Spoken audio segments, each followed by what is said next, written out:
first thing we see opening the film is a series of static shots, the B-rolls. Basically, these B-rolls were done on the last day of the shoot at the house. There wasn't a plan of really how to use them yet when we shot it. So I was just thinking that we should grab as much visuals as we can for the house before we reset the house and return it to the owner. So we basically spent a few hours at the house, looking through the different angles, the different sections of the house, and to place the framing for each of the sections carefully before moving on to the next one. Basically, the abandoned house in the background that we see from this framing. Initially, I didn't know what to do with the house because when we went for recce, we didn't expect to see such a big abandoned house just by the side of the house that we want to use. Initially, I didn't want it to be in the shots in the film, so I was walking around trying to see what are the angles that we need to do to avoid the house. But the more I see it, I realize it's actually a bonus for us to put the house in the film. Suddenly, the production value of the film seemed to be higher with this in the background. So instead of just like cutting it out from the frame, we decided to put it in the story as well. So this is the part where we see Ho and the gang, the whole militia gang, arrive at the house to meet the family for the first time. Uh, so we have decided from the very beginning that the film should be in Cantonese, although the script is written for Mandarin.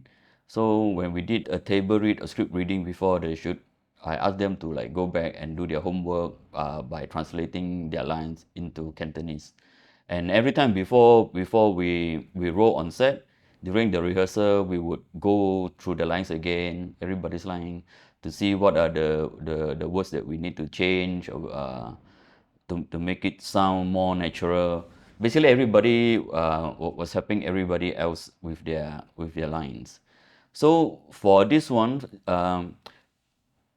Grace actually doesn't really speak Cantonese that well. Grace doesn't actually speak Cantonese that well, and when she not knows that this has to be in Cantonese, she was a bit worried because it's not her first language.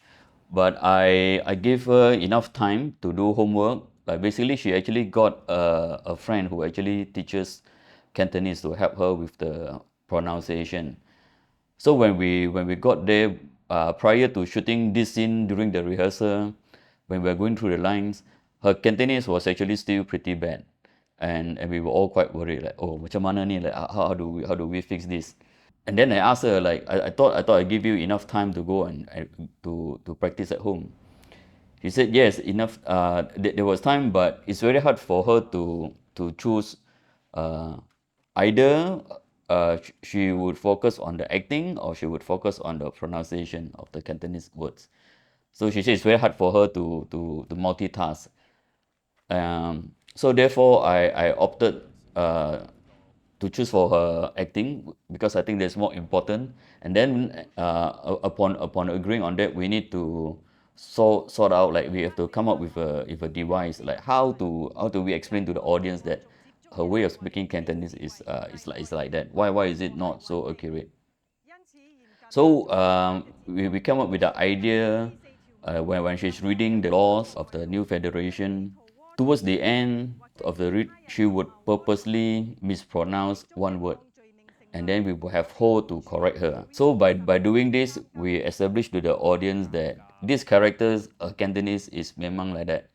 So after this scene, I think nobody would really like pay attention to why her Cantonese is like that. So this is one of my favorite framing. It's a classic example of how with like-minded people on the team, you sometimes don't have to make decisions all by yourself. I remember setting up the shot, I was just basically telling my DP Tekzi that this is the action that we'll be doing. Like Bobby will be somewhere in the house, and then the mom will come into frame, and then walk around and call out for him.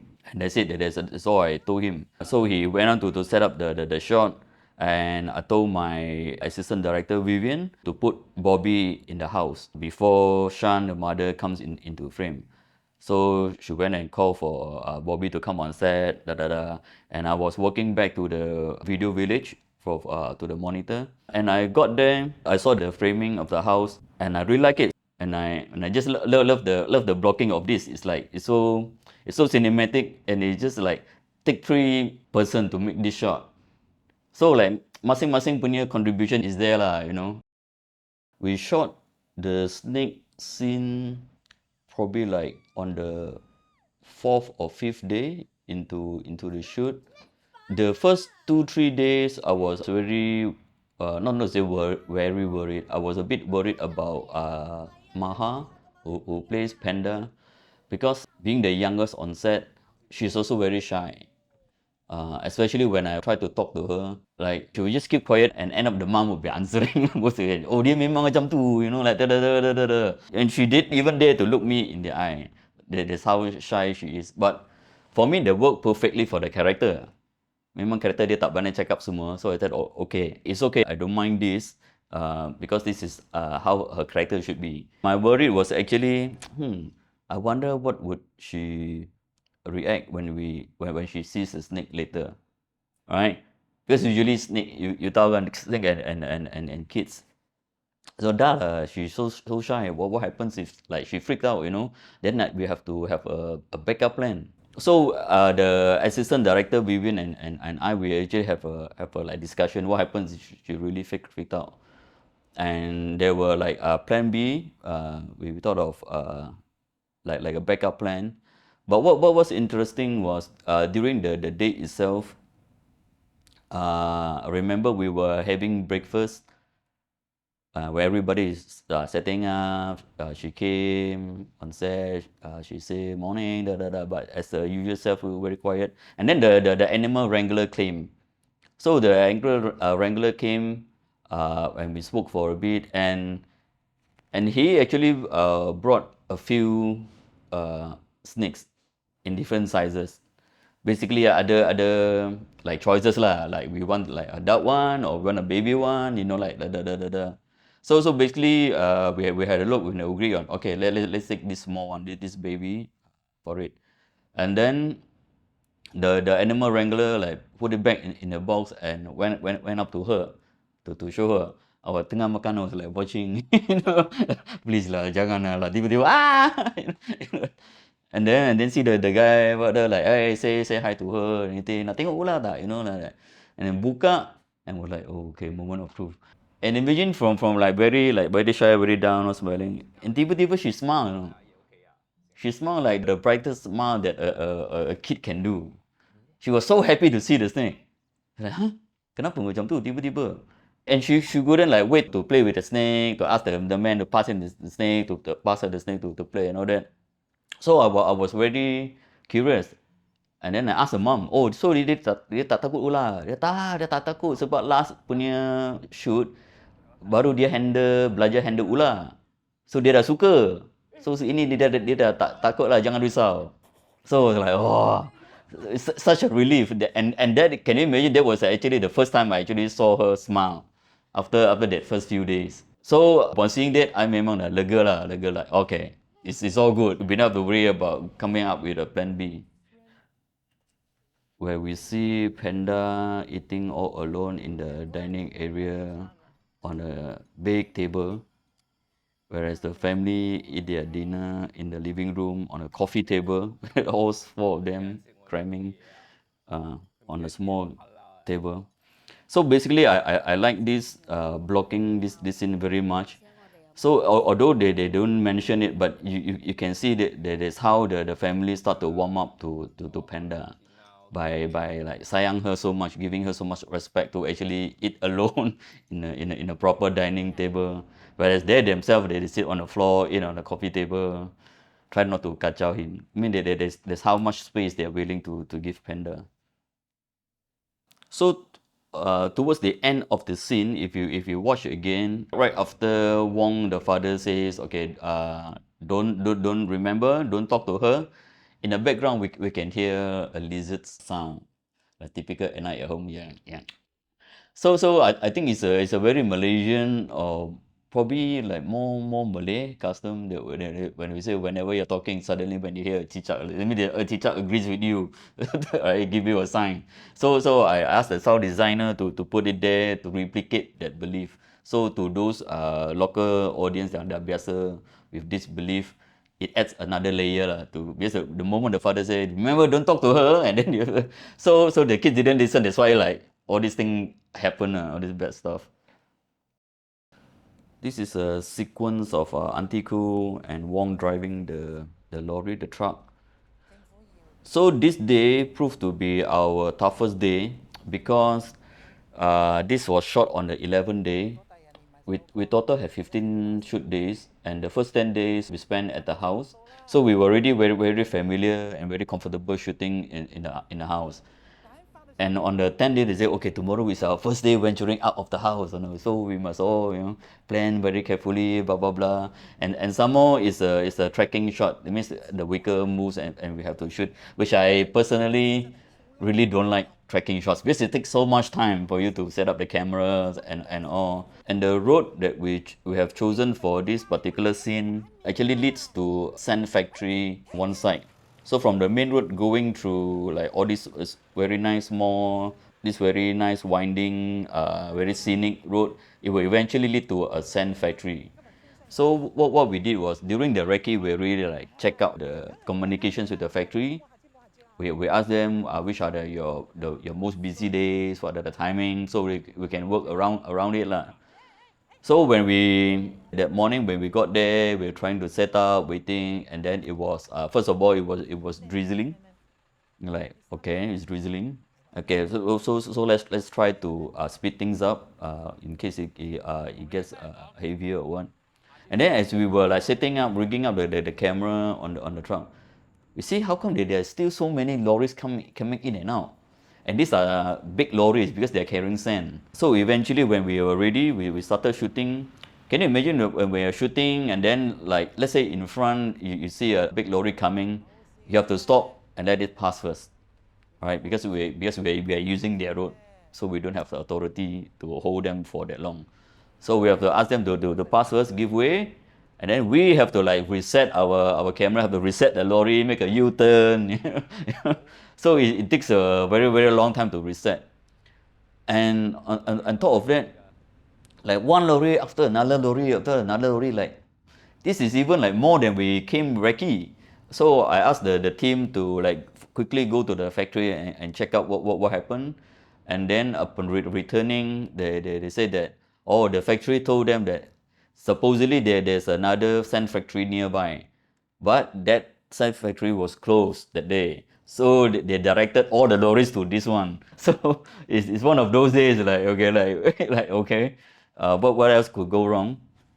So the entire day was raining, drizzling, non-stop, and we had to spend so much time just to shoot this trekking scene. So eventually, this was the first time we actually couldn't finish the entire day's scene list because of all these issues.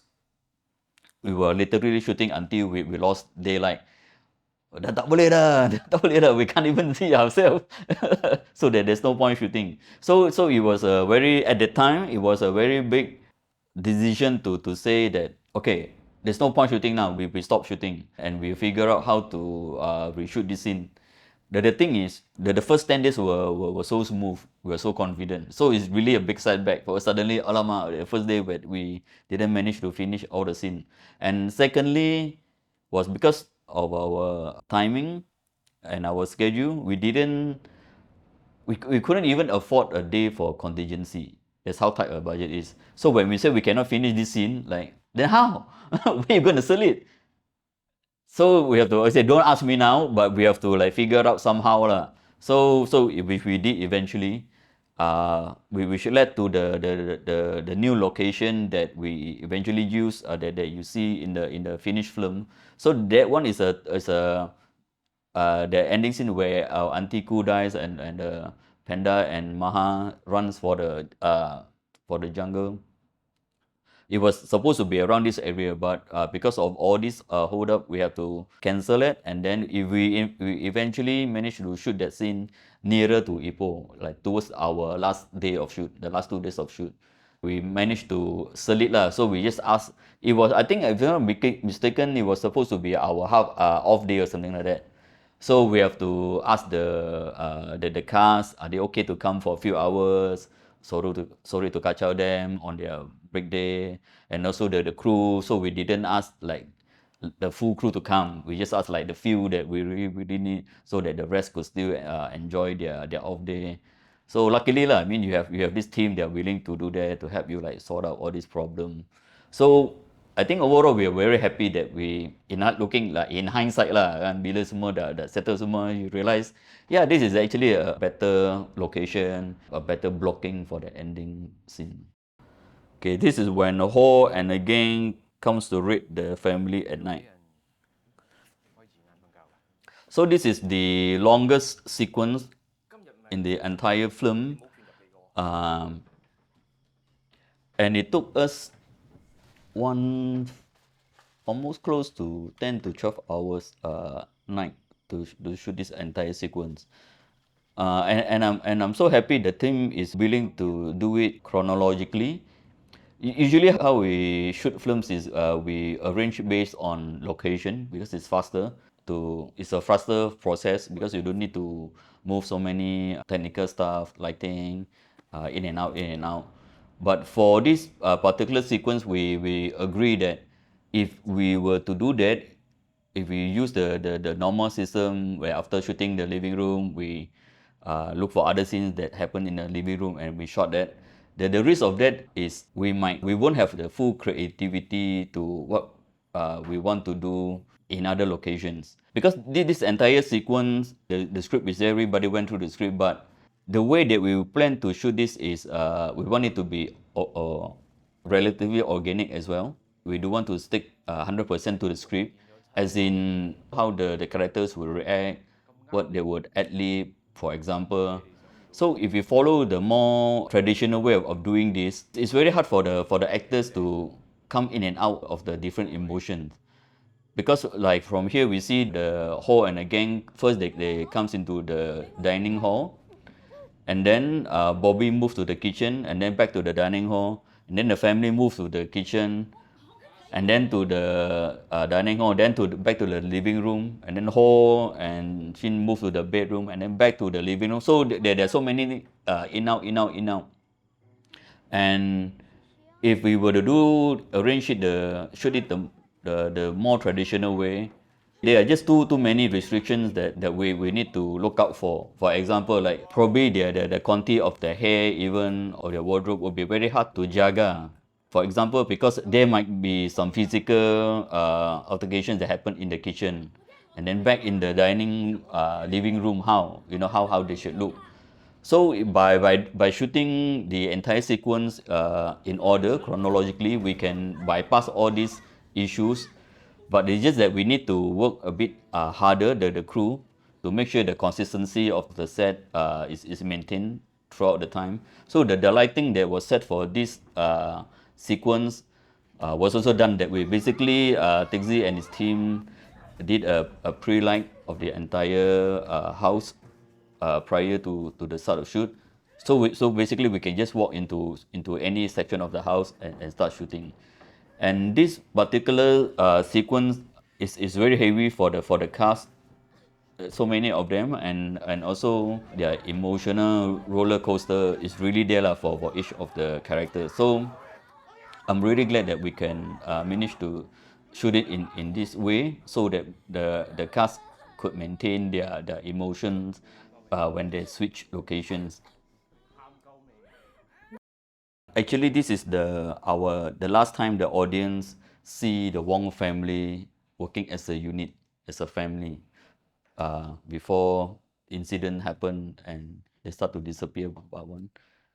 So I want how they interact to be very freshly big in the audience punya mind.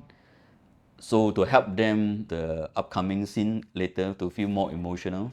So a slow mo allows you to like spend more time with them, and also I want to make this scene a bit different from the usual scenes. So imagine if we were shooting this scene in like normal speed and all, it would just look like any of the many scenes that we have about them running away. But I want this particular scene to stand out because this is a very important step for them as a family because they are leaving the house. So like suddenly they're open to so many risks outside without any like control or proper plan actually. And this music, the slow mo is also inspired by Wei Yin's music. When I met her a few years earlier on a set, I didn't know that she composes music as well. So she's a data wrangler. So over the course of the shoot, we sort of like always have this small talk, da da da da da da. Then I realized, hey, she actually does compose music as well. Send me lah, hey, whatever you have, you just send me lah. Kan, mana tahu one day we can work together or what. And she actually sent me, and there is particular one that I really like, and so happened when I was reading the script for Pendatang, I was listening to her list of music, and this particular piece came on, and coincidentally, I was also thinking of how to make this particular scene different.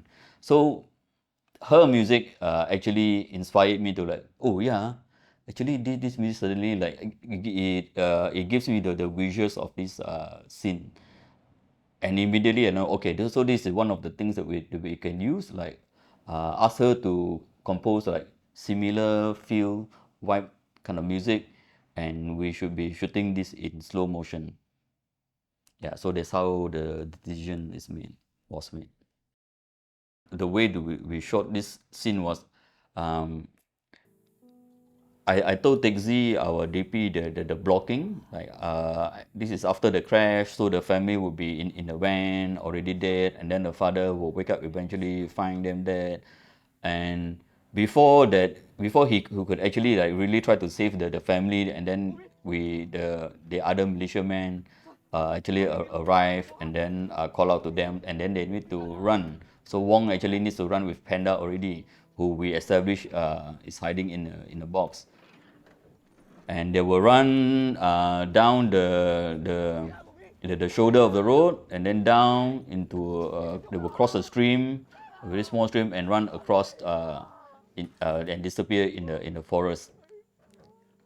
So initially I imagine it to be quite a complex shoot that involve quite a number of different angles because of the different locations that takes place in the entire scene. But upon telling Tixi how the blocking is, he just look at me and look around and say, "Hey, we can actually do this in one take, lah." Huh? Really? One take? Why? Isn't it like dangerous for you to like from the van you have to like go down with the cars to the stream with your shoes wet everything, and then your camera kalau jatuh how, you know, like all I worry about all this. He said no, just trust me, we can do it. So we actually did a rehearsal and try whether it worked for as a one-oner is what we call, and actually worked out really well. And suddenly the scene has become like wow, suddenly one of those scenes everybody's like looking forward to execute, because it requires so many things, right? The acting have to be on spot on, the timing, the camera have to work, have to start moving at the right moment. So yeah, it become a very energetic scene where we see the character just moves, and one way how we design the death in this film is we don't dramatize the death, as in we don't really see close up of people dying and all that, because what I want to portray is in this world they are people are just people, they're just human, and most of the people don't mean much to anybody else except people that they know. Yeah. So this is a very clear cut difference when you are with your family and compared to when you're outside with other people. So when you're outside dealing with all these militia men, to them you're just another dead person. You're just another like random family that they come across every day. Do you To them you are nothing. It doesn't mean anything. But you know, as a family, yes, it's totally entire. So this is a part of the world that I want to show that to a lot of people we are nothing. So if not mistaken, this is like our last day of the shoot in Ipoh. So because Aju Liche, who plays Auntie Ku, actually lives in Ipoh, it was at first initially we thought it's like easier to arrange for her to come to shoot since the factory also is nearby Ipoh. But on the day, early in the morning, the husband already called us to say that, oh, she's really, really sick today. I don't think she can come today. And we're like, what? This is our last day. Then we really, really need her. This is her last day. Oh, can you please do something? Like, she can't even talk. She can't even come to the phone. Can you imagine? She's like, wow, really in bed. We were like, oh shit. So what to do? Then okay, we just asked the husband to like keep updating us. Like her call time is like probably not that early. I think it was about 11 or 12, something like that. So we gave her like a few more hours in the morning to rest and all. And I really want to applaud her for making it. So she actually did come. The husband sent her to set. And you see all these reactions, all these like anti-cool reactions, it's only on camera only. So when we cut, she immediately like, oh, went back to her chair. We actually have to have our intern or production assistant to help carry her to her chair. She was just like sit there. Okay, we are ready for you. And then like, okay, okay. She would come to the set, but immediately on action, she would like, oh, back into her, back to her character. I cut, and she like. So I really respect her lah, her professionalism, her dedication to the project. So I was really very touched. Remember just now we were saying the part where we couldn't finish the scene because of the sand lorry thingy. So it was her dying scene that we were supposed to shoot last. Kan? So tak sempat. Like the more we shoot ke dah, she was being very sarcastic. Ya. Wah, I punya tangan sendiri pun I tak nampak. Korang boleh nampak power kamera main kamera. That's how she is lah. She very sarcastic one. So the next time we saw her, we was the ending scene, the climax one, the open area one with Hamid and all. So I asked her, Julie, you know the scene that we didn't finish that day, most likely we have to shoot in Ipoh, and also should be okay good for you because you are also staying in Ipoh, so like good lah, like easier for you lah. You don't have to like come all the way here to Kampar. So that part boleh ya. She was because she knows that we can't afford to pay her extra for that day. Because already her fee is everybody's fee is so low lah. So she's just doing it out of like a new challenge for her because the usual role that she gets usually the happy-go-lucky like commercial Chinese New Year commercial like very easy to do one. So she actually took up the role because she wants like a new challenge. So when we asked her if she can do it for us on her like off day, she sense we are very like, paiseh lah, malu nak tanya, segan. So you're like, jangan takut. I won't ask you guys to pay me extra, even though like not the shoot is not supposed to happen that day lah. Although it's considered an extra day, it's okay. I won't charge you guys because I understand if the movie comes out good, we actors also we will feel proud, so we will help you. Don't worry. Wow. So sedap lah bila you dengar that all these people actually really want to help the film. It's very good to know. So this scene about Siva and Sangita catching the fish in the waterfall. So this is funny because the entire team, there are not many Tamil speaking personnel except for our data wrangler DIT who didn't follow us to location that day. So when we're shooting this scene, only the two of them, the cast, understand what they are talking about. So how we did it was every after good take that I think the take is okay, we will cut and then we ask them first, what do you think? Do you think there was an okay take? So they say no lah, I think we should do another one. Then we will go and do another one. If they say yeah, I think it's okay, then we will go for playback. So I have to ask the team to play back and then we'll give them to listen again on the headset to check the lines. Correct or not? What you say? Correct or not? What you say? So make sense what you say. So it's funny lah. So we have to rely on them again. So this is the last scene of the film. So this is the replacement location that I was saying. So this location is actually in Lahat, nearer to Ipoh.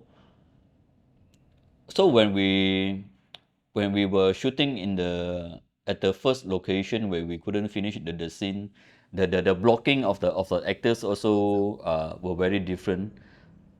So, like I said, I'm really glad that we had the opportunity to have a few more days to think of this scene, how to shoot it, and I had the blocking done differently. This particular blocking definitely works better from the film, I think. So what I'm trying to say is sometimes when you have hindrance in your everyday schedule, it may not necessarily be a bad thing. Mm. So in this case, like the overall location, the long road that leads to the end of the frame, they are all definitely better than the first option that we had.